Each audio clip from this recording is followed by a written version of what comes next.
Bharatiya Janata party मिलकर जो आने वाले समय जो हमारा संकल्प है, जिस संकल्प को लेकर हम आपके बीच आ रहे हैं, वो संकल्प बड़ा ठोस है। हमारा संकल्प चुनाव के अंतिम साल के अंतिम महीने में आने वाला नहीं है। आदरणीय प्रधानमंत्री जी ने हमें इस बात की आजादी दी है कि आप रीजनल मुद्दों के साथ इस प्रदेश के हक हुकूम की रक्षा के लिए आप आगे बढ़कर निश्चय करिए। भारतीय जनता पार्टी ने भी राष्ट्रीय विचार के साथ यहां क्षेत्रीय विचार को समाहित करते हुए लोगों के हित में अपना संकल्प पत्र लाया। हमारा संकल्प पत्र एकदम स्पष्ट है। संकल्प पत्र हमारा महिला दीदी के सम्मान में आएगा, सम्मान में आएगा, और हमारा सम्मान 5 साल बाद शुरू नहीं होगा। गोगो दीदी के नाम पर एक आवेदन प्रारंभ हो चुका है। मैंने हेमंत जी से, मैंने आदरणीय प्रभारी जी से और प्रधानमंत्री जी से, गृह मंत्री जी से मैंने कहा कि दादा, इस राज्य के आधी आबादी अभी भी 2 जून रोटी सरकार के ओर से प्राप्त होता है, इसलिए इस महिलाओं के सम्मान के लिए हमें इस राशि को थोड़ा अंतर करना पड़ेगा। और हम दोनों ने विचार किया है कि आने वाला समय 2100 और 2500 हमने तय किया, तो अधिकतम राशि आपके हाथ में जाए, ये हमारी तैयारी होगी। अधिकतम राशि आपके हाथ में जाए, ये तैयारी होगी। जो अधिकार महिला के बारे में मैंने कहा कि इसको सहयोग हो सकता है, लेकिन इससे अपने पैर पर खड़ा करना या विचारों का पुरुष प्रधान समाज में अधिकार के रूप में देना नहीं माना जाएगा। अगर इस प्रदेश में किसी ने महिला को सम्मान देने का काम किया है तो हमारे एनडीए सरकार ने किया, हमने किया है, और उसका उदाहरण है। अभी आप देख सकते हैं, असम राज्य के मुख्यमंत्री के बगल में बैठी हुई बीना, ये ऐसे ही महिला है कह के नहीं आई है, महिला को बैठाया जाए कह के नहीं आई है। ये मेरी जिला परिषद सोनातू, ये ऐसे ही इस मंच में नहीं है। मेरे कई मुखिया, प्रमुख, पूर्व प्रमुख, पीछे महिलाएं हैं, कई यहां पर भी मुखिया हैं।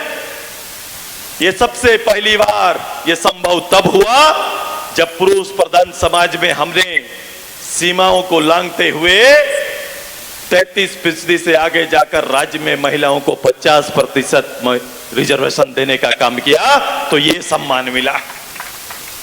ये सम्मान दिए राज्य भर में सेल्फ हेल्प ग्रुप के माध्यम से घूंघट और चौखट से निकलकर अगर दीदी गांव में बैंक बनकर खड़ी है तो ये सारा हाथ उसी का है, ये ताकत वही है, ये क्षमता वही है। और ये पूरे प्रदेश भर में हमारे एनडीए सरकार ने स्वयं सहायता समूह के माध्यम से दीदियों को खड़ा किया, उन्हें 100 रोजगार से जोड़ने का काम किया है। हमारी तैयारी है। हमने पहली बार हमारे एनडीए सरकार ने जमीन का मालिक बनाने का तैयारी महिलाओं को किया। 1 रुपया में रजिस्ट्री, 1 रुपया में महिला के नाम पर रजिस्ट्री की शुरुआत ये एनडीए गवर्नमेंट ने कराया, जो उसके अधिकार में था। अभी पुरुष के नाम पर जमीन होता है, पहली बार जमीन का मालिक मेरी महिला दीदी बनने लगी। ये शुरुआत हमने कराया था, उसको बंद कर दिया गया है। बोले ये योजना आपका सम्मान बढ़ाया कि नहीं बढ़ाया, बताइए दीदी लोग। चुनाव आपका सम्मान बढ़ाया कि नहीं? पंचायत चुनाव से आपका सम्मान बढ़ा कि नहीं? सेल्फ हेल्प ग्रुप बनाकर अपने आप को आगे लाए कि नहीं? आप 1 रुपया में आपको रजिस्ट्री हो रहा था तो कोई गलत था क्या? गलत था क्या? जमीन महिला के नाम पर हो जाए तो कोई गलत निर्णय था क्या? इस निर्णय को इस सरकार ने अस्वीकार कर दिया। आइए 23 तारीख के बाद से फिर से ये योजनाएं लागू होंगी, इसकी तैयारी हम सब करने वाले हैं। हमारी तैयारी है सेल्फ हेल्प ग्रुप को पूरे प्रदेश में संकुल स्तर पर उनके व्यापार करने के लिए, उनकी आवश्यकता के लिए महिला बैंक बनाते हुए आपको एक रिजर्व एक फंड देने की तैयारी हमारी है। संकुल चलाने वाली सक्रिय दीदी से लेकर सभी को मानदेय देने की तैयारी है। यह तैयारी हमारा चल रहा है, यह हमारा संकल्प है और उस संकल्प पर हम काम करने वाले ये कह रहे हैं कि हम 1 लाख रुपया देंगे। मैं कह रहा हूं और मेरी सरकार बनी तो 1,21,000 रुपया हर गरीब परिवार को मिलेगा। यह तैयारी हमारा है। हम आपको मिलने वाले सर्वजन पेंशन जो 1,000 हेमंत जी देते हैं, इसको 2,500 करने का निर्णय लिया है। विधवा पेंशन, दिव्यांग पेंशन को भी 2,500 करने का निर्णय लिया है। मेरे खेतीहर लोग, एक जो सबसे बड़ा संकल्प हमारा प्रधानमंत्री की चिंता होती है, वो हमेशा कहते हैं कि किसानों के हित में और किसानों की आय दुगुना करना है। बताओ, हमारे झारखंड में 7 महीना किसान का खेत खाली रहता है कि नहीं रहता है? बताइए, किसान का खेत 7 महीना खाली रहता है। अभी 7 महीना में जब तक हम लोग काम करने नहीं जाएंगे, किसान को खेत में नहीं उतार पाएंगे, तब तक आय केवल सपोर्ट की राशि से नहीं चल सकता। उसी को ध्यान में रखते हुए हमने तय किया, मेरे गठबंधन ने तय किया है कि आने वाले 5 साल में हर खेत में आपको पानी और अलग से बिजली का कनेक्शन देने की तैयारी हमने किया है, ताकि किसान खेत में जाए और उतने काल तक आपको इसके लिए कोई शुल्क देने की जरूरत नहीं पड़ेगी, ताकि किसान को प्रोत्साहित कर सके। यह तैयारी हमारा है और इस तैयारी के लिए हम सब मिलकर काम कर रहे हैं। यह तैयारी चल रहा है, किसान अपने पैर पर खड़ा हो, आपके धान का कीमत ज्यादा मिले और धान के साथ साथ जब आप नए उत्पादन की ओर जाएंगे, हम जानते हैं बाजार में जब इसको लेके जाएंगे तो इसकी राशि जितना आपका बजट है उससे कम हो सकता है। इसलिए इसके भी न्यूनतम राशि तय करेंगे। धान के अलावे अगर दाल या जो खेती जिस क्षेत्र में ज्यादा हो सकता है, उसका भी एक मिनिमम राशि सरकार आपको देगी और उठाव का केंद्र खोल के आपके सामान उठाएगी, ताकि किसान को बाजार के लिए, मंडी के लिए कहीं भटकना ना पड़े। ये तैयारी हमारी है। हमारी तैयारी आगे है। जो सबसे बड़ा विषय बना हुआ है, सभी लोग कह रहे हैं कि ये लैंड पासबुक क्या है। आप बताइए, सभी कोई गवाह है। हम परिवार के बीच में सबसे ज्यादा झंझट किसी बात का है तो जमीन का है। एक खून के भाई आपस में एक समय जाके एक इंच जमीन के लिए लड़ने लगते हैं। इसका विवाद का कारण क्या है? हमारा खेतियन से नाम का ट्रांसफर ना होना। एबीबी वंशावली बना के हम चल रहे हैं, जाति आय प्रमाण पत्र उसी से निकल रहा है। इसीलिए मैंने कहा है कि वंशावली से अब काम नहीं, मैं पासबुक बनाऊंगा। बैंक पासबुक की तरह लैंड पासबुक सबका रहेगा। जमीन का नापी होगा और आपके नाम से पासबुक बन के आपके घर में रहेगा। और इस पासबुक में आपका लैंड का डिटेल, जमीन का डिटेल रहेगा। जैसे बैंक खाता में पैसा का डिटेल, उसी तरह जमीन का डिटेल उस खाता में रहेगा। आप जमीन खरीदेंगे तो बढ़ेगा, जमीन बेचिएगा तो घटेगा और केवल खाता से काम चलेगा। आपको जमीन लेने के लिए, रजिस्ट्री कराने के लिए रांची जाने की जरूरत नहीं होगा। सभी प्रखंड मुख्यालय में सीओ को रजिस्ट्रार का चार्ज देके यह काम कराया जा सकता है। आप रजिस्ट्री करिए और वहीं पर रसीद कटाइए। यह तैयारी करने जा रहे हैं। एक अमूल चूल परिवर्तन इस राज्य में लाने की तैयारी हमारा है। ये तैयारी हमारा है। एक बहुत बड़ा क्रांति होगा। जो हमारा रिश्ता खराब हो रहा है, हम थाना और कोर्ट में जाकर निर्णय के लिए सालों साल, पीढ़ी पीढ़ी हम लोग आपस में लड़ते रहते हैं। ये सारी लड़ाई को समाप्त करने का निर्णय आपकी एनडीए सरकार ने लिया है और ये निर्णय के साथ हम आगे जाने वाले। हमारी तैयारी आगे, मैंने कहा अब की बार रोजगार देने वाली सरकार। ये 5 साल में 10,000 नौकरी नहीं दे पाया। 1 साल में 5 लाख नौकरी देने का बात हेमंत बाबू बोला था कि नहीं बोला था? बताइए, बोला था कि नहीं बोला था? सब एग्जाम कुछ लिए, एग्जाम एक भी सफल नहीं कर पाया। 5 साल नौजवानों के सपनों से खेला है। आने वाली तैयारी है कि 3.25 लाख जो सरकारी पद जिसमें टीचर के पद सबसे ज्यादा है। हमारी तैयारी है कि 6 महीने के अंदर में सारे पदों को भरा जाएगा। ये तैयारी हमने तय किया है। ये सारे पद बिना विवाद का भरा जा सकता है। रोजगार सृजन के लिए नए अवसर लाने की तैयारी है। हमारा कोई भी बेटा इधर डिप्लोमा डिग्री करता है, उसके बाद कहां जा रहा है? साउथ जाता है। अधिकतर आईटी रिलेटेड काम करने के लिए उधर रोजगार के अवसर ज्यादा पड़ रहे हैं। क्यों पड़ रहे हैं भाई, क्यों आ रहे हैं उधर? चूंकि उन राज्यों ने उस तरह का माहौल तैयार किया है।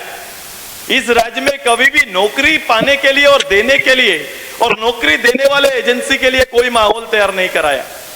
हमारी तैयारी है कि जब 23 तारीख का सूर्योदय होगा, उसके बाद इस प्रदेश में ऐसी सारी कंपनियों को अपने प्रदेश में लाने की तैयारी और उसके जो करना पड़ेगा हम लोग करने के लिए तैयार हैं, ताकि रोजगार हमारे बच्चों को अपने घर में मिले। ये तैयारी है। मैं अपने बच्चों को एक्सपीरियंस के लिए, अपने नौजवानों के एक्सपीरियंस के लिए गवर्नमेंट में जगह देने की बात करें कि सरकार की चलने वाले, चाहे रोड निर्माण हो, बिल्डिंग निर्माण हो, कोई भी निर्माण क्षेत्र हो, निर्माण क्षेत्र में उनको जगह देने की तैयारी हमारी, उसको जगह देना चाहते हैं। और हम गवर्नमेंट के ऑफिस में जो काम ढीला पड़ा रहता है अधिकारी के कारण, उसको तैयारी करना है। नहीं, वहां उनको 1 साल के से 3 साल का 6,000 से 25,000 तक का सहयोग करके एक एक्सपीरियंस तैयार करना चाहते हैं कि यहां से जब भी वो निकलेगा वो सारी कंपनियां उनके लिए वेलकम दरवाजा खोल के रखेगी। ऐसा वातावरण देना चाहते हैं, ये वातावरण देना चाहते हैं। ये पूरी तैयारी हमारा है।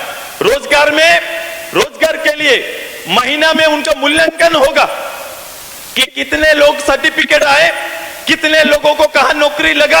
अभी हेमंत जी सारा प्रमंडल में जाकर नौकरी बांटते थे। मैं भी बोला कौन नौकरी है, मैं बहुत पता लगाता था ये नौकरी, और अखबार तो छाप दिया नौकरी बोल के, तो बताया हेमंत बाबू ने सर्टिफिकेट बांटा है और नौकरी हमको दिखाया गया मंगलोर में लगा है और मंगलोर में 8,000 रुपया देगा। दादा 8,000 लेके मंगलोर में जाके काम करेगा, उससे अच्छा हम अपना बाप दादा का खेत में काम करेगा। ये बोल के एक भी लोग कहीं गए नहीं, सब लोग यहीं रह गए। किसी के लिए रास्ता नहीं खोला। स्वास्थ्य व्यवस्था के लिए हमारा हेल्थ सबसे जरूरी है और हेल्थ के लिए अभी 5 लाख का आयुष्मान योजना हमारा चलता है। मैंने तय किया है कि आने वाले समय मैं देखता हूं एक गंभीर बीमारी एक परिवार को हिला के रख देता है। हमने कहा है कि हर परिवार झारखंड का 25 लाख रुपया का इंश्योरेंस परिवार का होगा, वो भारत में कहीं जाके इलाज करा सकते हैं। ये स्वास्थ्य बीमा देने का काम करेंगे, ये तैयारी हमारा 25 लाख का हर परिवार को हो और ये है हमारा संकल्प। ये करेंगे। कहीं भी किसान के लिए, आम लोगों के लिए एक्सीडेंट हो जाता है, सरकार 1 लाख रुपया देती, भारत सरकार का भी सहयोग होता है, लेकिन मैंने इस राशि को पर्याप्त नहीं माना। कामकाजी परिवार में गांव का मुखिया अगर कहीं एक्सीडेंटल हो जाता है तो 10 लाख उस परिवार को देने की तैयारी है। उस परिवार को 10 लाख की राशि देने की तैयारी है। ये तैयारी हमारा है, जो इंश्योरेंस के माध्यम से, अलग अलग बीमा के माध्यम से उनको देने की तैयारी हमारा है। ये हम काम कर रहे हैं, इसकी तैयारी चल रही है। हमारा सारा, मेरा प्रदेश का बजट 1.25 लाख के करीब है और केवल जितनी बातें, जो 30 संकल्प हमारा है, भारतीय जनता पार्टी का 5 पंच है, ये सारे चीजों को मिला भी देंगे तो मुझे और 25-30 हजार करोड़ रुपए की जरूरत पड़ेगी। और ये सारा काम केवल इस झारखंड के सरकारी संरक्षण में 5 साल का लूट का आंकड़ा को आप अगर निकाल के रख दीजिए तो वो आंकड़ा को, केवल लूट को बचा के मेरे लोगों के घर में हम एक सफल जिंदगी दे सकते हैं। इसकी तैयारी हमारा है। हर महीना गरीब के घर में सरकारी राशि से 10,000 रुपए का सपोर्ट आ सकता है। हर परिवार को 1,000 का बात करते, और गरीब परिवार को 10,000 का सपोर्ट आएगा। ये तैयारी हमारी है और हमारी सरकार इसकी तैयारी करने के लिए जा रही है। मैं सिल्ली मॉडल पर लोग मुझे पूछते, लोग जानना चाहते हैं सिल्ली जिस जगह पर हम लोग हैं, मैंने कहा कि 48 साल 50 साल इस सिल्ली को एक इंफ्रास्ट्रक्चर बनाने में लग गया था, एक आधारभूत संरचना बनाने में लग गया था। मैंने 101 नंबर का पुल खड़ा करके, आपके बीच आपका बेटा यहां पर खड़ा है, एक पुल से शुरू करके 101 पुल बना लिए। 1300 किलोमीटर हर गांव पहुंचाया। एक गांव बिजली छोड़कर हर गांव में बिजली पहुंचा हुआ है। जहां ना पहुंचा वहां भी सोलर दिए। ये टोटल गांव में बिजली आया। ये भारत का पहला ऐसा जगह है जहां आपको mid day meal high school 9 से लेकर 12 तक हाई स्कूल के बच्चों की तैयारी चल रही है और उन बच्चों को भोजन मिल रहा है। यहीं पर मैंने जब हमारी सरकार नहीं आई तो गांव के विद्यालय में सुनिश्चित किया कि ब्लैक बोर्ड हटा के स्मार्ट बोर्ड और पहला स्टूडेंट एक्सप्रेस आपके बीच से गुजर रहा है ताकि एक पढ़ाई का माहौल हमारा हो। हमने खेल के मापदंडों में भी एक ऐसा जगह बनाया जब नेशनल गेम होता है, इस राज्य को 24 मेडल मिलते हैं तो उसमें से 6 मेडल भी सिल्ली के अलग अलग ब्लॉक के लोग लेके और जीत के आते हैं। ये तैयारी हमारा है। 81 विधानसभा में 6 मेडल प्रत्यक्ष रूप से आपका बेटा और बेटी जीत के आता है। कॉमनवेल्थ में आपका नाम लहराता है। चाहे जिस क्षेत्र में, चाहे जिस डिपार्ट को आप छू लेंगे तो निश्चित रूप से इस राज्य में एक अग्रणी और आदर्श विधानसभा का कोई अगर जगह है तो वो सिल्ली विधानसभा को पाता है। बेरमो विधानसभा क्षेत्र से बीजेपी प्रत्याशी रविंद्र कुमार पांडे को कमल छाप पर वोट देकर भारी मतों से विजयी बनाएं। 20 नवंबर को ईवीएम में क्रमांक 3 में बटन दबाकर राज्य में बीजेपी की सरकार बनाएं। बिहार के श्रेष्ठ nursing paramedical pharmacy ITO management प्रशिक्षण संस्थान SK Mandal group of institution